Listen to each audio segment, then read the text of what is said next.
Hey guys, welcome to the Liberal Hive Mind, a channel solely focused on exposing the abundant hypocrisy of the left.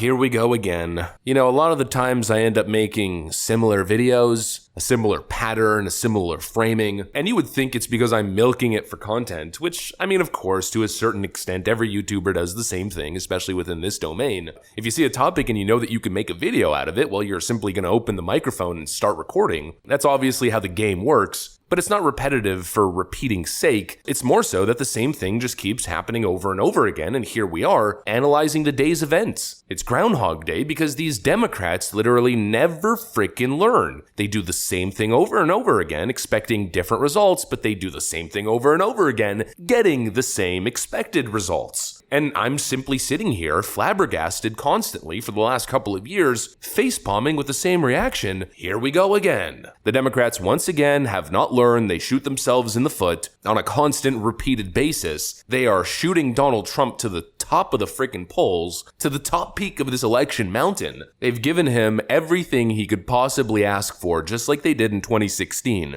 Where the clear ambition was to destroy him, but all they ended up doing was giving him, like billions upon billions of dollars in free advertisement and airtime. They're doing the exact same thing. They've given him New York City as a campaign platform. It's a worldwide stage that the whole world is watching, and Trump isn't the supervillain that they tried to paint him as. No, Trump is very quickly becoming the hero. Let's continue with this election analysis. Let's continue this Groundhog Day reporting. We've got some stuff to get into. So let's roll the tape. All right, folks. So it's exactly like we've been saying. They've been keeping Donald Trump essentially landlocked in New York City, forced to show up in court every single day for this absolute sham of a trial. As if the optics of that wasn't bad enough. It just gets bad for the Democrats, that is. It gets even worse now that Donald Trump is taking advantage of the situation and using the biggest city on earth. I don't mean literally the biggest. I know Tokyo's a bigger city. Fact checkers in the comments, calm down. I mean the biggest city in the sense of having the biggest presence on earth. There's no place in the world that's like New York City, period. It's the freaking Big Apple. It's the center of the universe, for Pete's sakes. They've given him the platform to come out looking like a star, looking like a hero. Recently, he had a triumphant campaign event at Jose Aldo's bodega, then of course followed up by a huge campaign event with the workers' union, and now Trump's campaigning with New York firefighters and the NYPD, and the optics, once again, well, they speak for themselves. Real quick, Trump's just outside of a fire station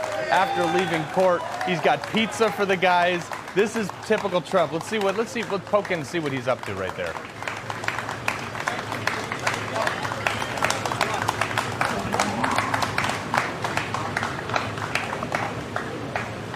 And Joe Biden, he can walk up to a firehouse, a police station. He can walk into a boardroom, a bowling alley, or a bar and have a conversation with absolutely anybody. We don't have any audio on him right now, but apparently he's going inside to talk to these firefighters, which is, by the way, right outside the studio, folks. This is incredible. The fact that he leaves court, goes and campaigns with these people, and it goes in campaigns with ordinary people, not high-dollar fundraisers with Lizzo like Joe Biden did recently. Save us, please. Save us.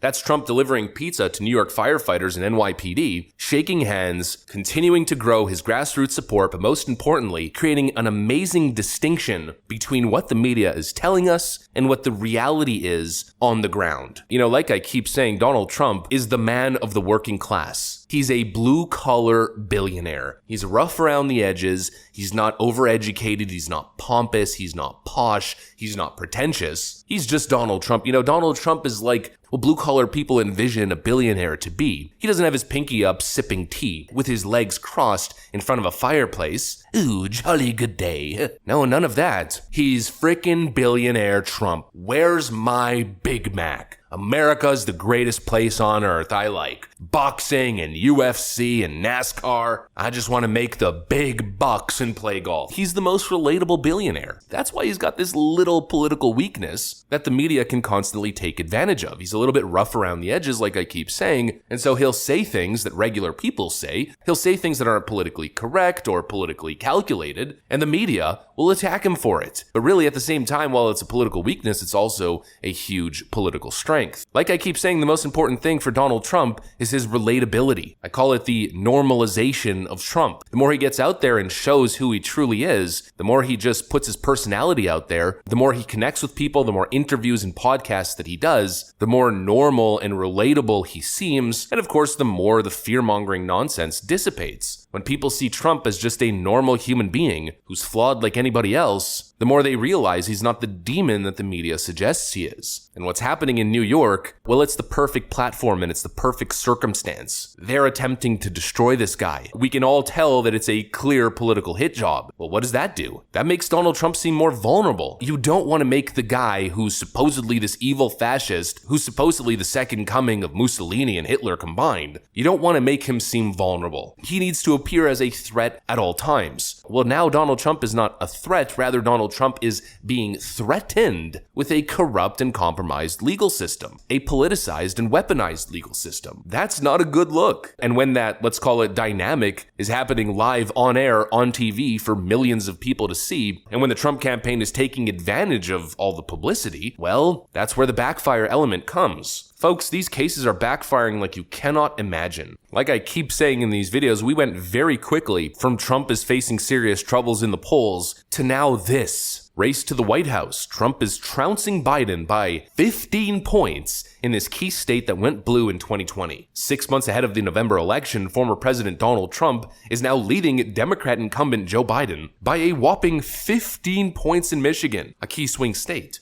According to a Kaplan Strategies survey, the former president polled 51% to Joe Biden's 36% in the battleground state. The margin of error for this survey was plus or minus 3.5 percentage points. I actually have some more data from this Kaplan Strategies, and wow, is it just incredible. Supposedly, hypothetically in this poll that has a 3.5% margin of error, Trump leads by 10 points in Wisconsin at 48-38, 15 points in Michigan at 51-36, 5 points in Pennsylvania at 46-41, and plus 4 points in Arizona at 47-43. And again, keep in mind, these are head-to-head numbers, which are likely to translate quite similarly in a 3-way or 5-way race with Robert F. Kennedy Jr., or is very likely to benefit Donald Trump in the scenario that the left-wing vote splits between Joe Biden, RFK, and possibly Cornel West. Everything is backfiring. Trump is looking like a victim. And not in a, perceived victimhood way, not in the sort of toxic victimhood that we know the left loves to engage in. No, more like a literal victim, like a victim of an out-of-control, corrupt, tyrannical state. And it's not just the basic who you would vote for polls that are showing this shift, it's also these very important questions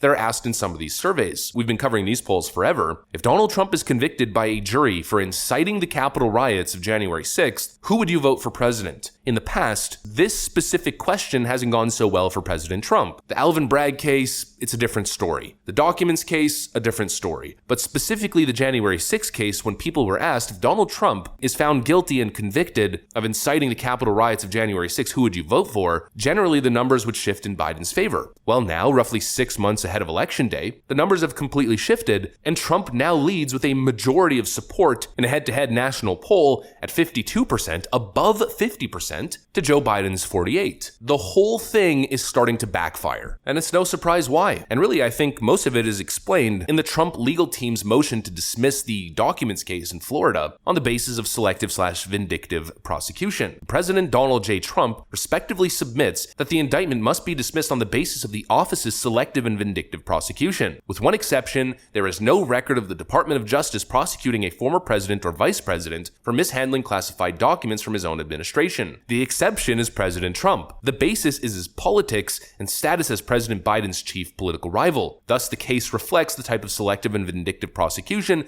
that cannot be tolerated. Accordingly, further discovery and a hearing are necessary and the superseding indictment must be dismissed. Relevant facts. American history is chock full of public examples involving alleged mishandling of classified information and documents, which did not result in the type of politically motivated charges that the special counsel's office has brought against President Trump and his co-defendants. Set forth below are some of the most glaring and egregious examples. I'm not going to go through every example, but essentially, Hillary Clinton, BleachBit hard drives, Joe Biden, like 40 years of classified documents just sitting in his garage and his offices, scattered across the nation. Then of course there's Mike Pence, Jim Comey, the list goes on. The only person who is getting charged and charged to the fullest freaking extent of the law in the midst of an election season is President Trump. He's the exception. I wonder why that is. Well, it's obvious. The people get it, and the more time goes on, the closer we get to election, the more people are paying attention, the more people are talking, and the more people are coming to the realization that Donald Trump is clearly the victim of an election interference scheme and the weaponization of the justice system, a lawfare campaign to get weakling Joe Biden reelected. It's clear, it becomes clearer and clearer every day, and exactly as we predicted, exactly as we've been saying for months or